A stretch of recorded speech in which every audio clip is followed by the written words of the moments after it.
Hello friends, मैं नवनाथ जादव मेरे channel success मंत्रा में आप सभी का स्वागत करता हूँ। मैं इस चैनल के ज़रिए क्वालिटी टूल्स, लीन टूल्स, मैन्युफैक्चरिंग कंसेप्ट्स के बारे में आप सभी के साथ मेरा नॉलेज शेयर करता हूँ। और इस शेयरिंग के दौर का आज का वीडियो है एफएमईए। तो एफएमईए में हम सबसे पहले एफएमईए का डेफिनेशन जानेंगे। So what exactly is the FMEA? FMEA means failure mode and effect analysis. इसका मतलब है हमारी प्रोसेस में जो कुछ भी फेल्योर्स फ्यूचर में आने वाले हैं उसका पहले ही हमको एनालिसिस करके रखना है और रिस्क आइडेंटिफाई करके उसके ऊपर काम करना है। इस टूल की मदद से हम प्रॉब्लम्स और फेल्योर्स को आइडेंटिफाई और एलिमिनेट करते हैं ताकि हमारी प्रोसेस में अनडिजायरेबल इवेंट ना हो और प्रोसेस ठीक से चलती रहे। एफएमए एक प्रोएक्टिव फंक्शन है जिसमें हम पहले ही एनालाइज कर लेते हैं कि हमारी प्रोसेस में क्या क्या प्रॉब्लम्स या फेल्योर्स आगे आ सकते हैं, उनका हमारी प्रोसेस पर क्या इफेक्ट पड़ेगा और इसका क्या क्या संभव कारण हो सकते हैं। ये सभी चीज़ें हम पहले ही एनालाइज करके रख सकते हैं और उसके ऊपर पहले ही एक्शंस ले सकते हैं।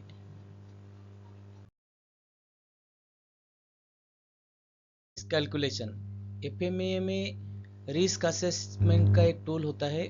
उसके जरिए हम रिस्क प्रायोरिटी नंबर को कैलकुलेट करते हैं और ये रिस्क प्रायोरिटी नंबर हमें इसलिए कैलकुलेट करना होता है जो हमारा रिस्क है उसका जो प्रायोरिटी है वो डिफाइन करने के लिए इस रिस्क प्रायोरिटी नंबर का यूज होता है।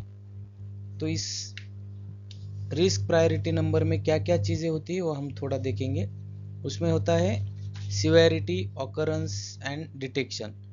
सो सिवेरिटी जो है वो आपका जो भी कुछ प्रॉब्लम रहेगा उसका सिवेरिटी क्या है वो हम पहले कैलकुलेट करते हैं। वो जो डिफेक्ट आने वाला है या उसका जो कुछ भी इश्यू जनरेट होने वाला है उसका सिवेरिटी क्या है। उसके बाद हम देखते हैं उसका ऑकरेंसेस कितना है, मतलब कितने महीने में ये डिफेक्ट जनरेट हो रहा है, ऑकरेंसेस काउंट कितना है। और डिटेक्शन, इसका डिटेक्शन लेवल क्या है। ये सब चीज़ें आरपीएन में होती है। तो अभी हम देखेंगे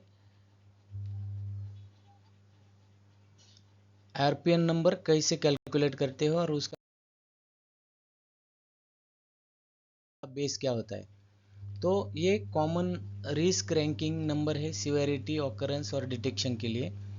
सो रैंक 1 से लेके 10 तक यहाँ पे आपको दिखाई दिया है। इसमें अगर एक रैंक आपको देना है तो सिवेरिटी 0 होनी चाहिए, मतलब नन। ऑकरेंसेस 0.01 पर 1000 उसका ऑकरेंसेस होना चाहिए और डिटेक्शन सर्टन होना चाहिए। तो इस हिसाब से 10 लेवल तक हम नंबर्स दे सकते हैं और ये बेस माना जाता है किसी भी रिस्क प्रायोरिटी और रिस्क आरपीएन नंबर को देने के लिए। ये बेस चार्ट माना जाता है। नेक्स्ट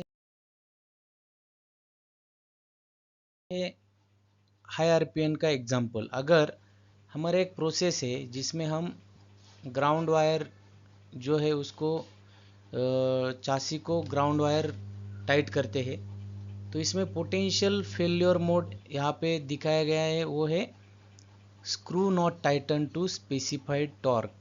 तो इस केस में क्या होता है, अगर हम देखेंगे ये जो स्क्रू है ये जो स्क्रू है ये अगर टाइट नहीं किया, लूज रखा, तो क्या होगा, इसका इफेक्ट क्या होगा, shock hazard if screw backs out over time. तो इससे शॉक भी लग सकता है और जो ग्राउंड का वायर है इसलिए अगर वो निकाला तो हमें शॉक लग सकता है और ये बहुत ही ज़्यादा डेंजर फेल्योर हो सकता है। इसमें हजार्डस भी हो सकता है।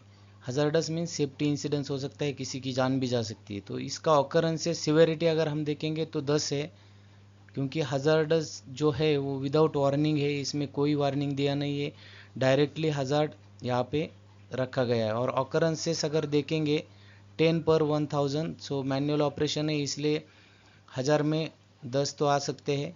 और डिटेक्शन लो है क्योंकि रैंडम ऑडिट यहाँ पे है, तो अगर यहाँ पे रैंडम ऑडिट है तो ये डेफिनेटली स्किप हो जाएगा और डायरेक्टली कस्टमर के पास चला जाएगा। तो इसका अगर हम आरपीएन देखेंगे तो वो है 700, so it is very high RPN, ये लिमिट के बाहर वाला आरपीएन है। अभी आगे हम देखेंगे एफएमईए का जो प्रोसेस है वो कैसे चलता है। तो ये एफएमईए के प्रोसेस में 6 स्टेप यहाँ पे दिए हैं। उसमें से पहला स्टेप है मैप द प्रोसेस। तो मैप द प्रोसेस मतलब क्या करना है, उसमें अपने को अपनी जो प्रोसेस है वो पहले मैप करके लेनी है और उसमें क्या स्कोप अपने को दिखता है वो स्कोप हमें डिफाइन करना है। उसके बाद decide failure modes and severity. अभी ये दूसरे स्टेप में 3 और सब स्टेप्स है। इसमें क्या है, पहले एक तो ब्रेनस्टॉर्मिंग करना है सभी पोटेंशियल फेल्योर मोड्स का। बाद में पोटेंशियल इफेक्ट जो है फेल्योर मोड्स के वो आइडेंटिफाई करने हैं और उसके बाद उसको सिवेरिटी रैंकिंग डिफाइन करना है। तीसरा स्टेप है identify potential cause and means occurrences हम बोल सकते हैं। तो इसमें भी 2 सब स्टेप्स है। तो पहला सब स्टेप्स क्या है, जो पोटेंशियल कॉजेस है फेल्योर के वो सब पहले आइडेंटिफाई करो। उसके बाद ऑकरेंसेस का रैंकिंग है वो डिफाइन करो। जो हमने चार्ट देखा था उसके बेस पे हम ये ऑकरेंसेस का, सिवेरिटी का और डिटेक्शन का रैंकिंग डिफाइन कर सकते हैं। बाद में चौथा स्टेप है कंट्रोल्स एंड डिटेक्शन। तो इसमें हमें क्या करना है, इसका पहला सब स्टेप है करंट कंट्रोल क्या है वो पहले इस्टेब्लिश करो। उसके बाद हमें क्या करना है, डिटेक्शन रैंकिंग असाइन करना है। तो ये हो गया चौथा स्टेप। अभी पांचवा स्टेप जो है, बेस्ड ऑन ये 4 जो स्टेप है इसके ज़रिए हमें क्या करना है, रिस्क कैलकुलेट करना है। तो पांचवा स्टेप क्या हो गया, रिस्क कैलकुलेट।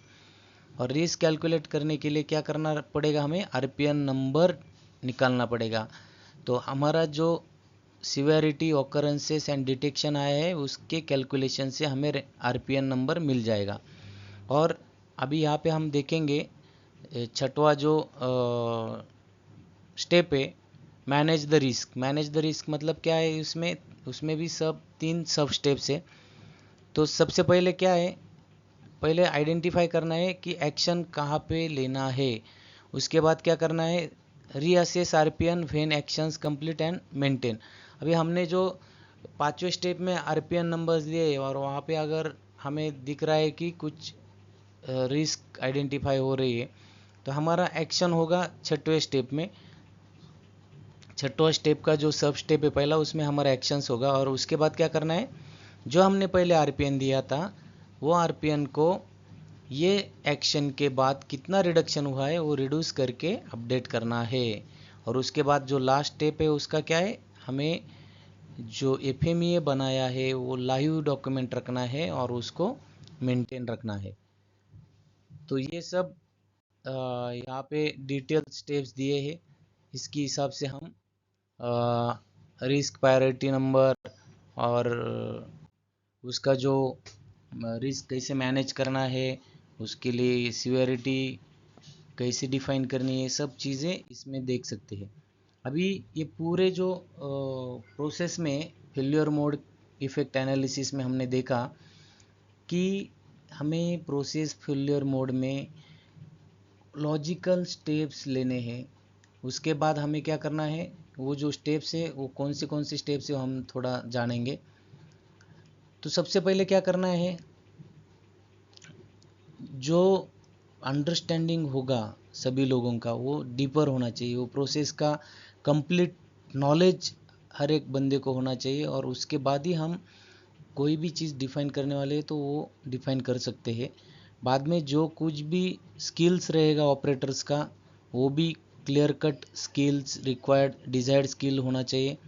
उसके बाद अगर हमें कोई बिगेस्ट रिस्क यहाँ पे मिलता है तो वो कस्टमर एंड तक नहीं जाना चाहिए, इसके लिए क्या मेजर एक्शंस हम ले सकते हैं वो यहाँ पे हमें डिफाइन करना है। उसके बाद प्रायोरिटाइज करना है हमें, जो कुछ भी प्रॉब्लम्स हमने एड्रेस किए हैं उसके जो एक्शंस हमने लिए हैं उसको कैसे कैसे हम इफ़ेक्टिवली मॉनिटर कर सकते हैं, इफ़ेक्टिवली सॉल्व कर सकते हैं, ये सब हमें प्रायोरिटाइज करके लेना है। उसके बाद जो कुछ भी कंटिन्यूस इम्प्रूवमेंट प्रोसेस में रहेगी वो हमें रेगुलरली करते रहना है। इसके बाद हम जानेंगे किसी भी एफएमईए को पीएफएमईए को अगर कंडक्ट करना है तो उसका सक्सेस फैक्टर हमें अगर चाहिए तो क्या चाहिए। सबसे पहले हमें गुड फैसिलिटेटर चाहिए, क्योंकि जो फैसिलिटेटर या कोई मेंटर वहाँ पे रहेगा उसका नॉलेज लेवल बहुत ही हाई लेवल का होना चाहिए, क्योंकि उसको सभी चीज़ों के बारे में पता होना चाहिए। जो कुछ भी आरपीएन नंबर्स है, जो कुछ भी थॉट प्रोसेस है, जब हम किसी प्रोसेस के बारे में अगर उसका फेल्योर सोचेंगे तो वो पर्टिकुलर मेंटर को फैसिलिटेटर को उसके बारे में कंप्लीट नॉलेज होना चाहिए, ताकि उसको वो फेल्योर्स या कोई आइडेंटिफिकेशन जो है वो प्रॉपरली आनी चाहिए। इसमें जब हम एफएमईए कंडक्ट करेंगे इसमें सभी लोग इन्वॉल्व होने चाहिए, डिज़ाइन से लेके मैन्युफैक्चरिंग या डिलीवरी तक के जो सारे लोग इन्वॉल्व रहते हैं वो प्रोसेस में, वो सब लोग वो एफएमईए के लिए प्रेजेंट होने चाहिए।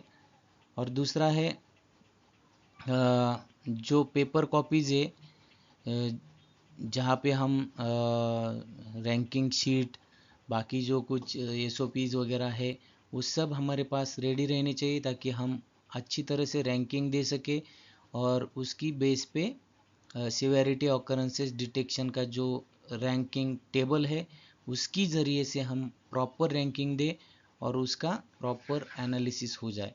तो ये सबसे इम्पोर्टेंट स्टेप है। एंड आल्सो हमें क्या चाहिए, प्रोसेस फ्लो डायग्राम चाहिए प्रोसेस का, क्योंकि अगर प्रोसेस ही हमें पता नहीं होगी, उसका फ्लो कैसे हो रहा है वही पता नहीं होगा, तो हम एफएमईए बिल्कुल नहीं कर पाएंगे। तो ये सब चीज़ें अगर हमारे पास अच्छी तरह से अवेलेबल है तो हम डेफिनेटली एक सक्सेसफुल एफएमईए बना सकते हैं, और एफएमईए में हम जो कुछ भी फेल्योर्स आगे आने वाले हैं उसके बारे में हम पहले ही जानकारी ले सकते हैं। तो दोस्तों ये था एफएमईए सेशन। ये मैंने शॉर्ट वीडियो बनाया है। मैं डिटेल में एफएमईए का एक अलग वीडियो बनाने वाला हूँ। उसमें एफएमईए फिज़िकली कैसे बनाते हैं, उसमें क्या क्या फैक्टर्स इन्वॉल्व होते हैं, और एक एग्जांपल के साथ बनाऊंगा ताकि आप सभी को एक बेटर अंडरस्टैंडिंग होगी कि एफएमईए में क्या क्या फैक्टर्स और कैसे कैसे इन्वॉल्वमेंट किया जाता है। सो दोस्तों आपको ये वीडियो अच्छा लगेगा मुझे पता है, और अगर कुछ आपको क्यूरीज आती है तो आप डेफिनेटली कमेंट बॉक्स में लिख के भेज सकते हैं, और आपको कुछ अदर कुछ इन्फॉर्मेशन चाहिए तो भी आप लिख सकते हैं। आप मेरे वीडियो को लाइक करें, कमेंट करें और शेयर करिए और मेरे चैनल को सब्सक्राइब करें। धन्यवाद मित्रों।